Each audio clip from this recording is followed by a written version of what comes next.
Bulan Desember sampai tahun baru ini ada orang Islam ini terjadi sering, yaitu kafir dan murtad tanpa sadar. Maka perlulah materi-materi yang begini diulangi lagi, diingatkan lagi. Alhamdulillah, wassalatu wassalamu ala rasulillah wa ala alihi wa sahbihi wa mawalah. Allahumma anfa'na bima 'allamtana wa 'allimna ma yanfa'una. Allahumma inna nas'aluka 'ilman nafi'a wa rizqan thayyiba wa 'amalan mutaqabbala. Wa qala Nabi sallallahu alaihi wasallam, Rasulullah sallallahu alaihi wasallam bersabda,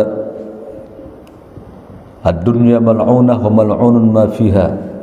Dunia ini, kata Nabi, terlaknat dan terlaknat juga apa saja di atas dunia ini. Illa arba', kecuali 4 yang tidak terlaknat.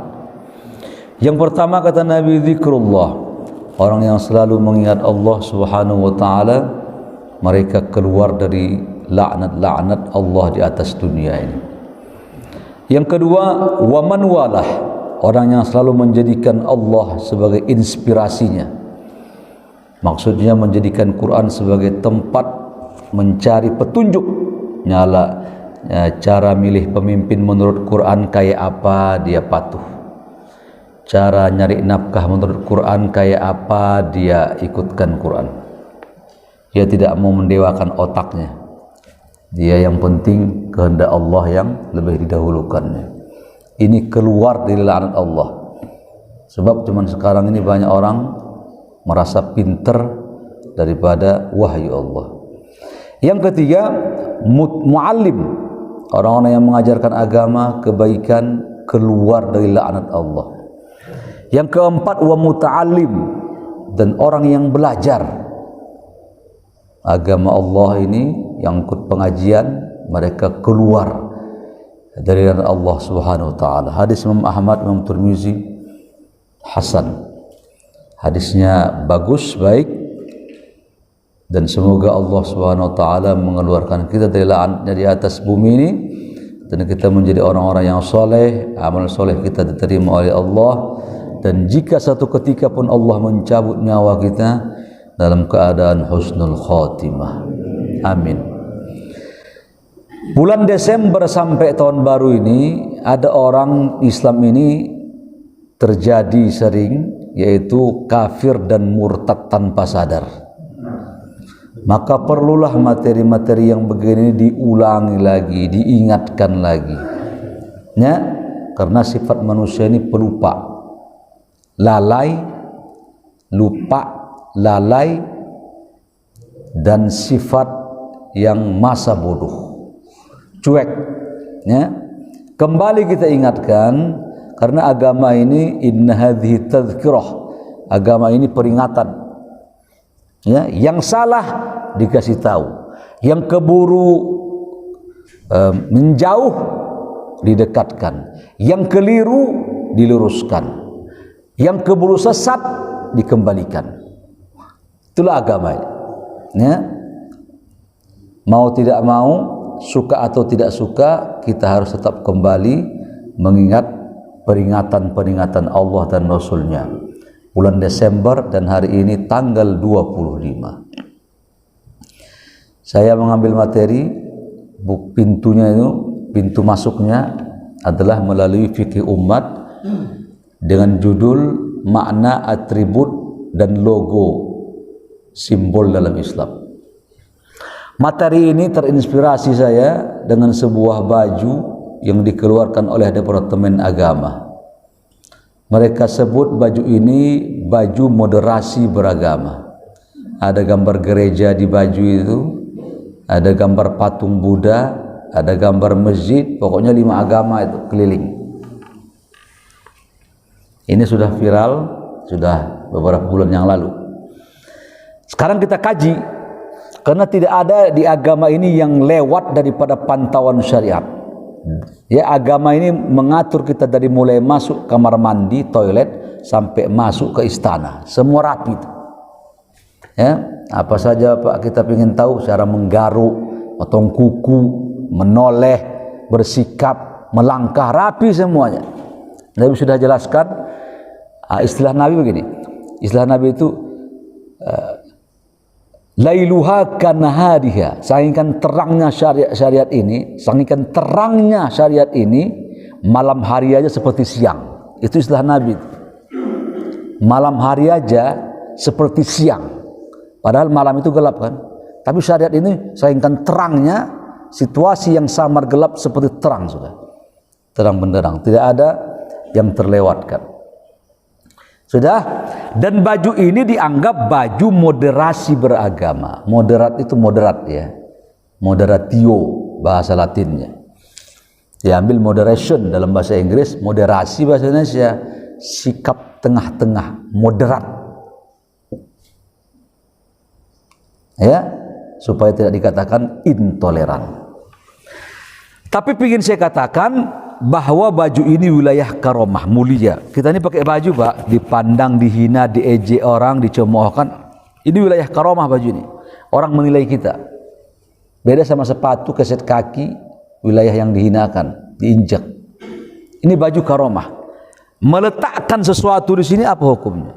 Baik, sebelum kita masuk lebih dalam, ya, nanti masuk kita hukumnya Natal apa segala macam, boleh mengucapkan atau tidak. Nanti kita akan kaji insyaallah di belakang. Moderasi beragama ya, itu sebenarnya ajaran Islam. Ya. Betul ya? Saya sering mendengar istilah dari Wapres.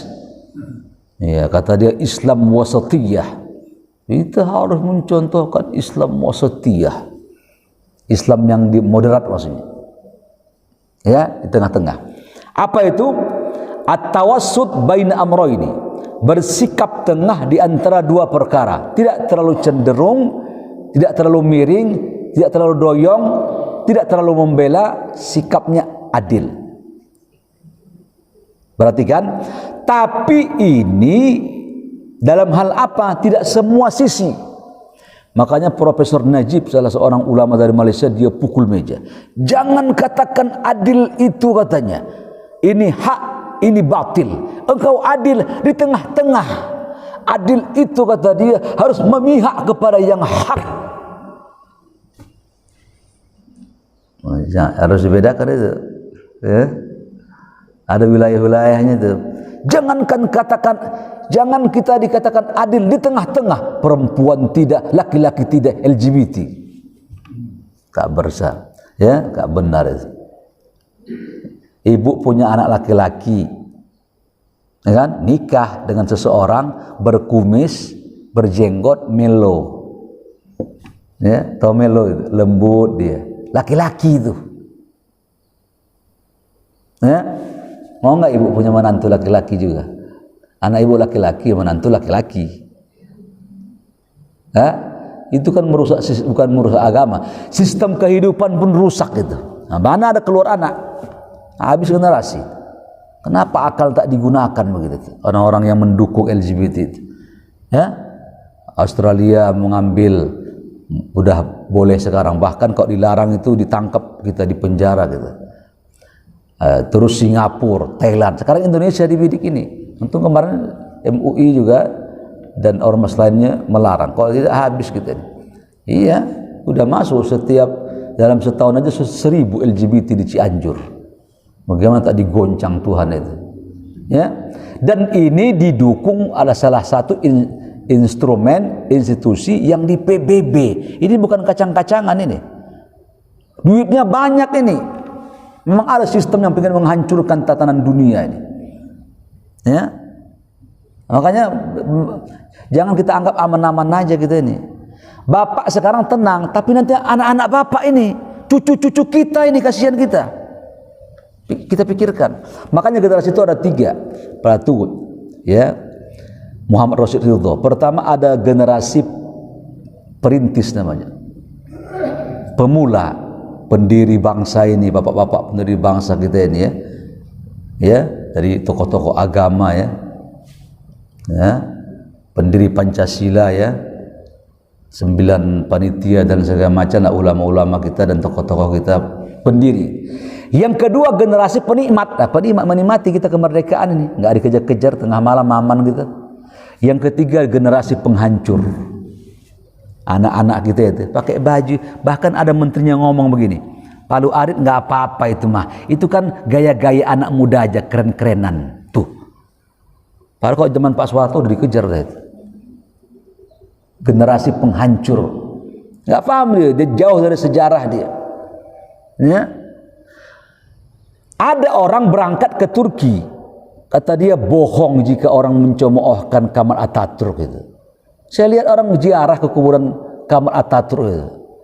Ini saya bilang generasi yang datang tidak faham bahwa Kemal itu dialah yang bersalah menghancurkan kekhilafan Islam Turki Utsmani. Dosa dia itu, merubah azan dengan bahasa Turki, membuka jilbab, menghapuskan semua rumah tahfiz, ya, membungkam Islam. Akhirnya matinya menjerit-jerit, matinya kan kepanasan. Baik, at-tawassut baina amroini, dalam hal apa? Nah, nanti kita kaji lebih dalam. Tidak seperti ini, itu terlalu nganan. Orang dikafirkan, dibid'ahkan, murtad, ahli neraka, darah halal. Tuh, terlalu ekstrim. Tidak juga terlalu longgar sehingga menimbulkan sekuler, liberal. Ya. A'udzu billahi minasyaitonir rajim. Wa kadzalika ja'alnakum ummatan wasata. Demikianlah kata Allah, kami jadikan kalian sebagai umat yang di tengah. Litakunu syuhada'a 'alan nasi wa yakun, agar kalian menjadi saksi terhadap manusia. Wa yakuna ar-rasulu 'alaikum syahida. Jadi kita tidak seperti agama dahulu ya. Lihat karakter dua agama ini Pak, Bapak Ibu. Orang Yahudi, karakter dia ini kalau ada wahyu Tuhan ya, dia tantang, dia lawan. Makanya mereka itu dimurkain, ghairil maghdubi alaihim. Dimurkai mereka. Dan mereka berani mengejek Tuhan, menghinakan Tuhan, merendahkan Allah mereka. Makanya kata Imam An-Nawawi, jika kalian baca Quran, ketemu ayat-ayat yang kira-kira ayat itu merendahkan Tuhan, rendahkan juga suaramu. Hukumnya sunnah. Orang Yahudi berkata bahwa tangan Allah terbelunggu. Wa qalatil yahudu yadullahi maghlulah ghullat aydihim. Nah, orang Yahudi mengatakan suara pun dilemahkan. Orang kafir berkata Allah itu fakir, kami kaya. Ya, itulah. Orang kafir berkata, sesungguhnya orang-orang kafir mereka berkata Allah itu fakir. Apa itu ayatnya itu? Inna Allah faqirun wa nahnu aghniya sanaktub. Setelahnya boleh tinggi. Ya. Inna Allah faqirun wa nahnu aghniya sanaktubu ma qalu wa qatlahumul anbiya. Terus ke atas. Jadi itu kalau di ayatnya pas menghina Allah, ayatnya direndahkan suaranya. Baik, kita tidak seperti agama Yahudi, ada ayat Allah dia tantang, dia lawan. Hari Sabtu harus ibadah, malah mereka mencari ikan di laut. Lalu Allah kutuk, kunu qiratan khosin, jadilah kalian monyet-monyet yang terusir. Yahudi itu dah, jadi hebat betul. Orang Nasrani, Kristiani, ayat Allah tak dia tantang, patuh sekali dia. Sangkingkan patuhnya, akalnya tak dia gunakan. Dia menyembah orang, manusia. He is eating, drinking, itu makan, minum, punya emak dia. Ya, dia berjalan, wamshuna alal ala suq, di sawak, dia berjalan di pasar-pasar. Udah, mereka sehingga patuhnya akal tak digunakannya, mereka sesat waladhdallin. Kita di tengah-tengah itu agama Islam ini, ada ranah-ranahnya, ya, patuh menghormati orang, ya, tidak melawan syariat, ada tengah-tengah itu, ya. Ayat-ayat yang masuk logika, pakai logikamu. Ayat-ayat yang tak bisa logika, tundukkan logikamu, patuhi, ya. Ayat-ayat tentang bagaimana umpamanya Allah Subhanahu wa taala mengkasih rezeki, kapan kematian, itu nggak bisa logika kita. Ya, tentang ruh nggak masuk akal kita. Ya, tapi ayat tentang penciptakan alam segala macam, nah kita boleh mengkajinya. Tapi kalau sudah ranah akidah, hati-hati. Ya, sudah masuk ranah akidah, tidak boleh kita sembarangan bersikap. Itu ya. Jadi Allah Subhanahu wa taala menjelaskan kepada kita umat wasatiyah. Dah. Tidak terlalu longgar, ini kadang-kadang terlalu longgar dia, ya. Terlalu longgar, tidak terlalu ekstrim, terlalu kencang dan keras. Jadi kedua ini Bapak Ibu merusak agama kita. Ya, tidak terlalu longgar, tidak terlalu ekstrim, dan tetap bersikap. Nah, coba kita lihat dulu pengalaman kita Piala Dunia kemarin. Begitu Qatar memberikan instruksinya, kan, apa kata dia? Negara-negara yang ikut kompetisi di sini negara kami, 3 hal ini harus tinggalkan ini, nggak boleh masuk ke negara kami. Pertama, no alkohol. Yang kedua, no free sex. Yang ketiga, no LGBT. 10 asosiasi bola di Eropa marah, mengirim surat ke FIFA, ini melanggar HAM. Itulah HAM itu. Itulah buruknya HAM itu. Ya, sehingga kita tak bisa lagi mendidik anak kita. Jangan mukul anak, melanggar HAM. Kata Nabi, umuru awladakum bisab'in sanah. Anakmu 7 tahun suruh sholat, 10 tahun usia tak sholat, pukul sedikit. Bukan menyakitkan, supaya tahu dia perintah Tuhannya. Sholat nak, sholat. Kamu jangan tempeleng sampai bebekas, ya. Jangan, tuh menyiksa namanya.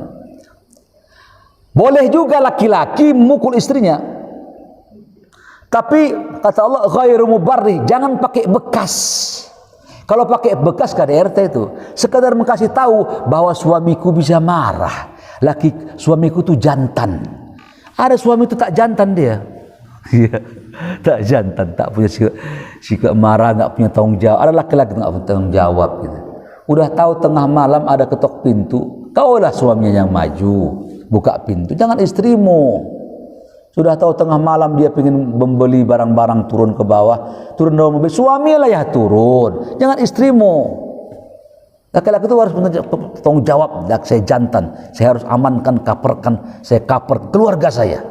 Ini suruh ini, gimana tanggung jawabnya? Ya, sudah. Makanya laki-laki itu harus kelihatan rujulah. Makanya disunnahkan, sunnah tapi tak wajib, pakai jenggot supaya laki-laki itu rujulah, kejantanan. Lihat singa itu, jantannya tuh rambutnya begini tuh. Laki-laki itu, laki-laki singa jantan. Setuju kan? Ya, laki-laki itu punya jenggot, ya, punya brewok, supaya nampak rujulah kejantanannya. Ternyata secara ilmiah dibuktikan, ya, itu mengatasi keriput. Kalau orang-orang punya brewok, jenggot itu, ya. Dan Nabi, ya, kumisnya buang. Kata Nabi, wa qassus syarab, kumisnya dibuang. Ini kan terbalik, jenggot dibuang, kumis dibiarin. Nggak pakai dalil itu, sesuka hati aja itu. Ya, kalau ingin pakai dalil, kata Nabi, khaliful musyrikin, selisihi orang musyrik, kumis, jenggot. Bedain, kata Nabi, buang ininya, biarkan jenggotnya. Hadis sahih Imam Muslim. Tapi saya bilang, saya begini Pak, Bapak Ibu, agama ini mengatur sampai bulu-bulu pun diatur, rambut-rambut pun diatur. Kan tadi lailuha kanahariha, malamnya seperti siang, terang.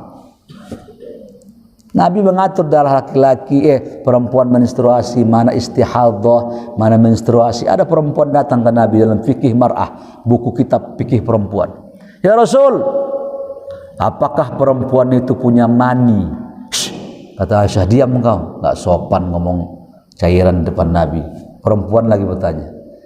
Kata Nabi, Aisyah biarkan, dia ingin tahu agamanya. Kata Nabi apa? Iyalah, kata Nabi, perempuan itu punya mani. Mani itu cairan ya, air.